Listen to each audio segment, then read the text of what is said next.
Geliat KPK dan dukungan terhadap pemberantasan korupsi sepertinya membuat gerah para koruptor.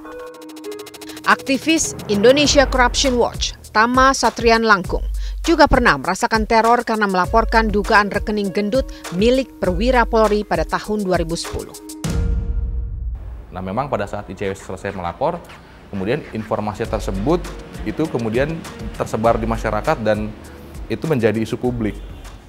Nah, setelah isu publik yang meningkat, menarik perhatian masyarakat banyak, kemudian upaya-upaya agar ICW berhenti itu sudah mulai terasa.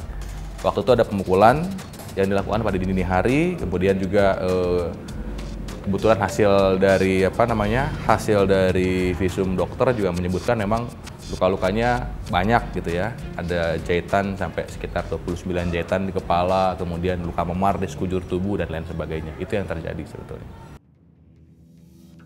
ICW yang menempatkan diri sebagai masyarakat yang menjalankan peran serta pemberantasan korupsi juga mendapat teror. Padahal dalam peraturan pemerintah nomor 71 tahun 2000, masyarakat diajak untuk terlibat dalam pemberantasan korupsi.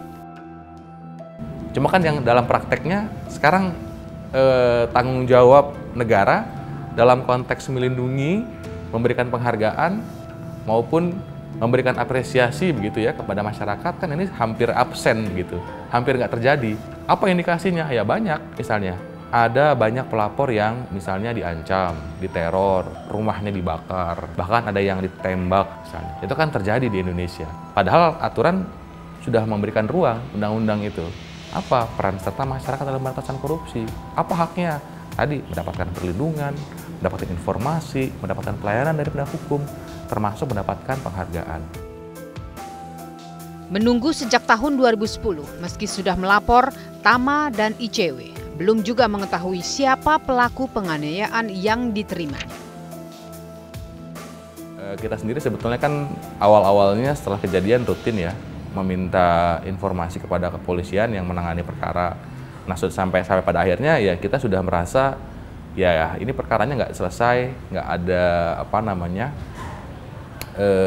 informasi atau update terbaru akan seperti apa ujungnya. Ya sudah, kita pun juga merasa ya memang sudah tidak ada harapan lagi agar perkara yang dialami itu bisa terungkap. Air keras merupakan larutan asam yang pekat. Di industri, air keras berbentuk asam sulfat atau H2SO4 digunakan dalam proses pembuatan pupuk. Ada lagi yang membentuk asam klorida atau HCl yang bisa digunakan untuk menghilangkan kerak.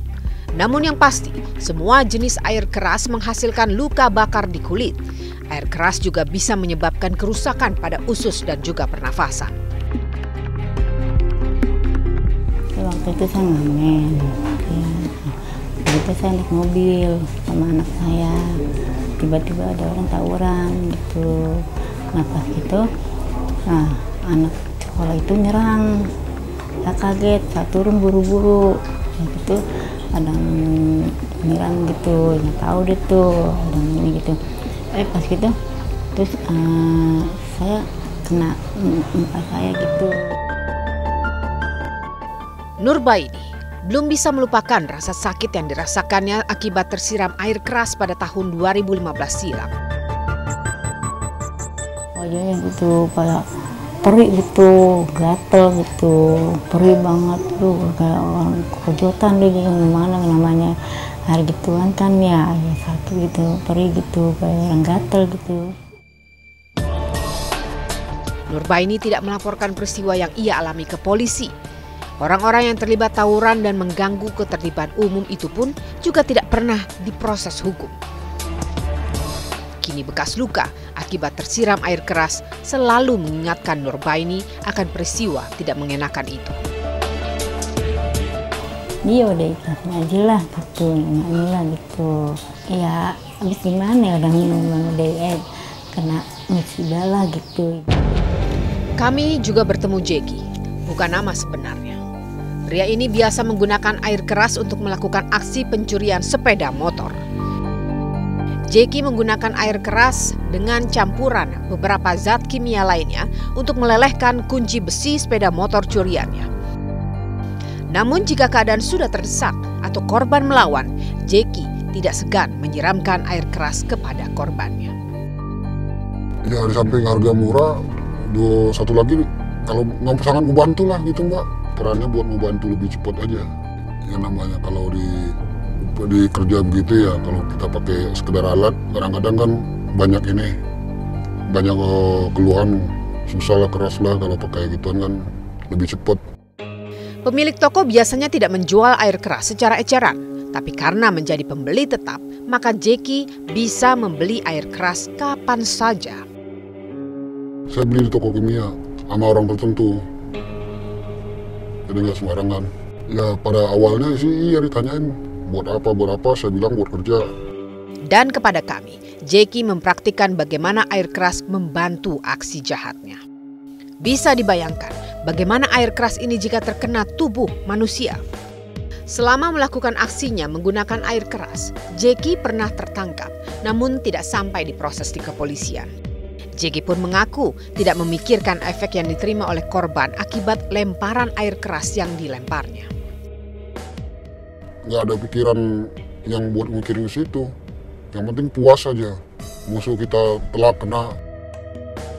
Sebagai seorang yang pernah menggunakan air keras untuk melukai orang, Jeki pun turut mengomentari kasus penyiraman yang dihadapi Novel. Ya kalau pendapat saya, kalau bisa jangan terlalu ini. Saya lihat kan di Jakarta masih umum, ya, masih gampang beli gituan. Semenjak ini aja udah terlalu banyak yang kasus-kasus air keras. Penyerangan yang menyebabkan kematian pernah terjadi pada Hakim Agung Syafiyuddin Kartasasmita pada 26 Juli 2001. Penembakan Hakim Agung ini terjadi 9 bulan berselang sejak ia memutuskan vonis penjara atas Tommy Soeharto untuk kasus tukar guling antara PT Goro Batara Sakti dan Bulog. Jaksa Ferry Silalahi juga tewas di Brondong peluru pada 26 Mei 2004. Pelaku mengaku dendam pada Jaksa Ferry selama menjadi jaksa penuntut umum atas kasus terorisme di Morowali, Sulawesi Tengah. Nah, ini di kejaksaan sendiri sebenarnya sudah ada regulasi-regulasi yang secara intern mengatur tentang itu. Artinya kita ini karena begitu banyak kasus yang kita tangani baik sebagai penyidik, penuntut umum maupun eksekutor, itu kita memang kasuistis melihatnya. Penyidik, penegak hukum juga harus punya proteksi. Asumsi masyarakat ketika penegak hukum kan punya pistol gitu, tapi kan dalam konteks ini pistol aja tidak siap untuk bisa mencegah ancaman intimidasi. Diperlukan sistem yang luar biasa, sistem proteksi yang dikembangkan di masing-masing organisasi, misalnya penyidikan, KPK, pencucian uang dan sebagainya. Nah, tanpa adanya sistem ini, saya pikir kasus-kasus ke depan punya potensi yang sama. Novel Baswedan sudah berkali-kali menerima teror karena keterlibatannya dalam pemberantasan korupsi. Masyarakat sipil yang terlibat pemberantasan korupsi dan penegak hukum lain juga sama menerima teror karena menjalankan tanggung jawab mereka dalam penegakan hukum. Lantas, sudah maksimalkah perlindungan untuk mereka? Penyerangan terhadap penyidik itu menurut saya seharusnya tidak didudukan sebagai perkara kejahatan biasa.